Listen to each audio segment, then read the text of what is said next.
वल्लभ कुल के एक आचार्य ने कहा है,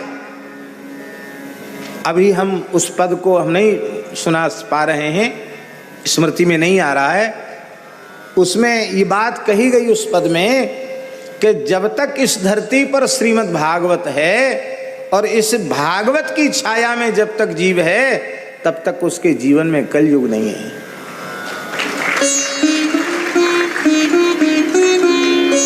हम सब कलयुगी प्राणी हैं, पर श्रीमद् भागवत का आश्रय यदि हमने ईमानदारी से लिया है तो हम कलयुगी नहीं हैं। हम तो सब ठाकुर जी के सखा सखी हैं, हम तो उनके दास दासी हैं, हम उनके हैं और ये हमारे हैं, फिर हमारे लिए कलयुग नहीं है। बस हम हो जाएं भगवदीय।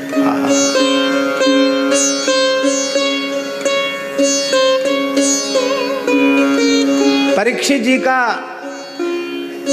आविर्भाव न होता और ये घटना घटित न होती और भागवत जी का प्राकट्य न होता तो हम लोगों का क्या होता? हम लोगों का मतलब हम संसार के जीवों का क्या होता? आप कल्पना कीजिए, बिना भगवत भागवत चर्चा श्रवण के जीवन कैसा होता है। बहुत दूर जाने की जरूरत नहीं है, जो लोग कथा लीला में डूबे हुए हैं उनका जीवन देख लो, और जो इससे सर्वथा विमुख हैं उनका जीवन देख लो, आपकी समझ में आ जाएगा।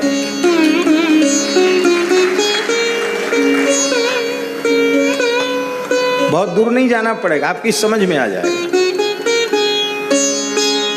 वे सदा आनंद में झूमते रहते हैं।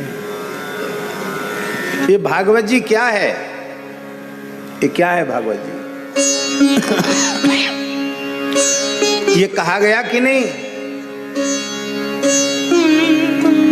पिबत भागवतम रसमालयम्, ये रस है। ये क्या है? संत मलुकदास जी के शब्दों में, प्रेम पियाला पीवते। ये प्रेम का पियाला यहां से नहीं पिया जाता, कर्ण पुटकों से पिया जाता है। प्रेम पियाला पीवते बिछुरे सब साथी, आठ पहर झूमत रहूं ज्यों मदमाता हाथी। 24 घंटे झूमता रहता है।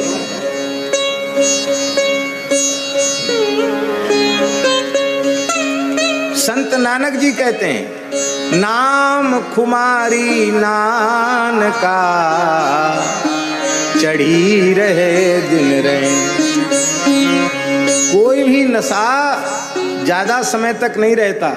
हमने तो सुना है गंदी चीज जो लोग पीते हैं उनका नशा तो एक जूता में उतर जाता है। बढ़िया नाली में भीजो भयो,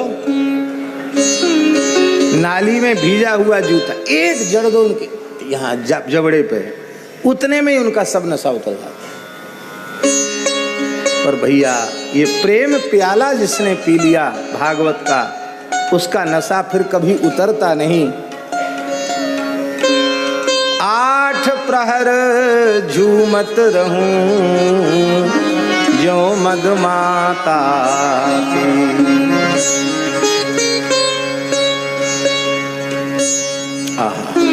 हे राजन, विषयासक्त जो भोगी प्राणी हैं उनके जीवन में हजारों बात कहने सुनने की हैं, करने की हैं, वो सब उसी में उलझ कर रह जाते हैं।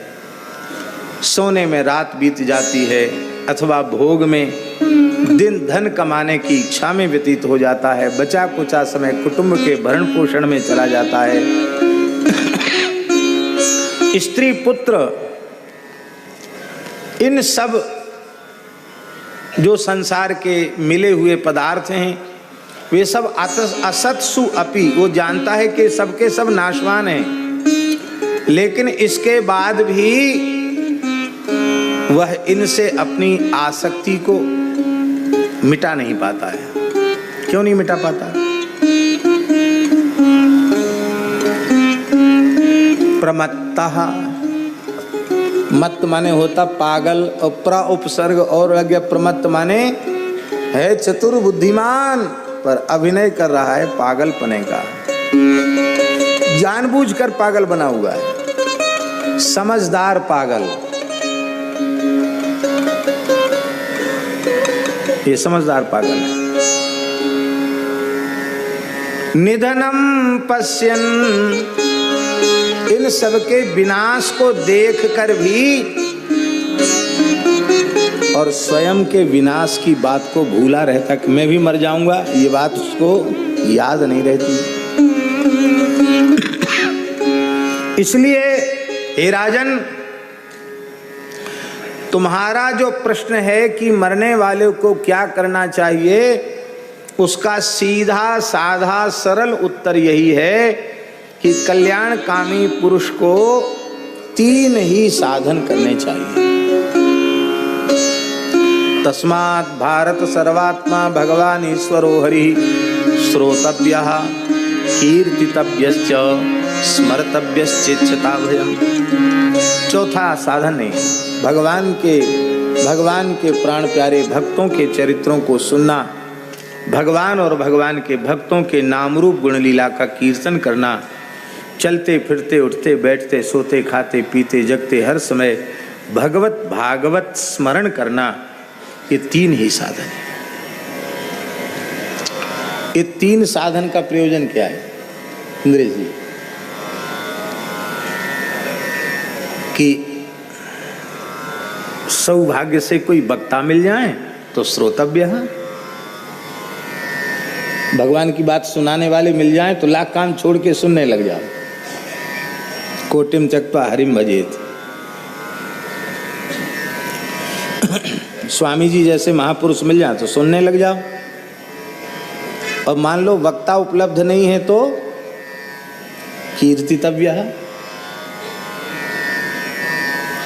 समान विचारधारा के साधक मिल जाएं, वैष्णव मिल जाएं तो उनके साथ बैठकर कीर्तन करने लग जाओ। और न वक्ता उपलब्ध है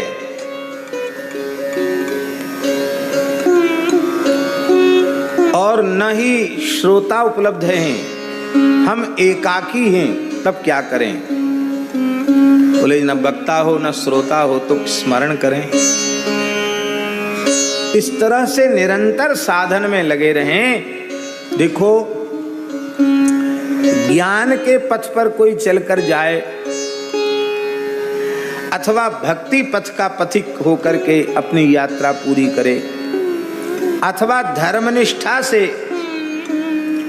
वह आत्म कल्याण के पथ पर अग्रसर हो, सभी साधन पथों का अंतिम फल है मृत्यु के क्षण में भगवान का स्मरण हो। मृत्यु के क्षण में भगवान का स्मरण कैसे होगा? जो प्रिय होता है उसका स्मरण होता है। भगवान अत्यंत प्यारे लगने लगेंगे तो अपने आप भगवान की याद आएगी। और भगवान प्यारे नहीं लगे कह अरे बाप रे बाप, अरे मताई रे मताई, अरे बेटा रे बेटा रे भैया बचाओ बचाओ, ये कहेंगे। भगवान में प्रियता होगी तो भगवान का स्मरण होगा। भगवत प्रियता सत्संग से ही प्राप्त होती है। भगवान ही हमारे अपने हैं, यह बात बिना सत्संग के समझ में नहीं आती है। मान लो बात पित्त कफ आदि के दोष के कारण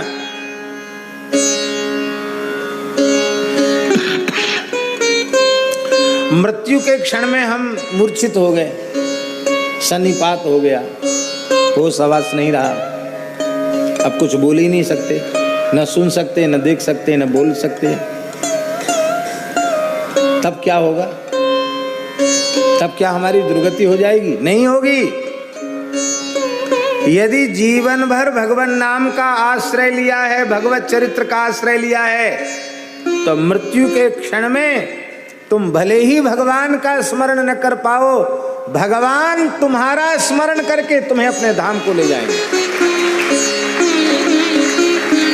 इस बेचारे ने मेरा जीवन भर भजन किया है। ये यथा माम प्रपद्यन्ते तांस तथैव भजाम में हम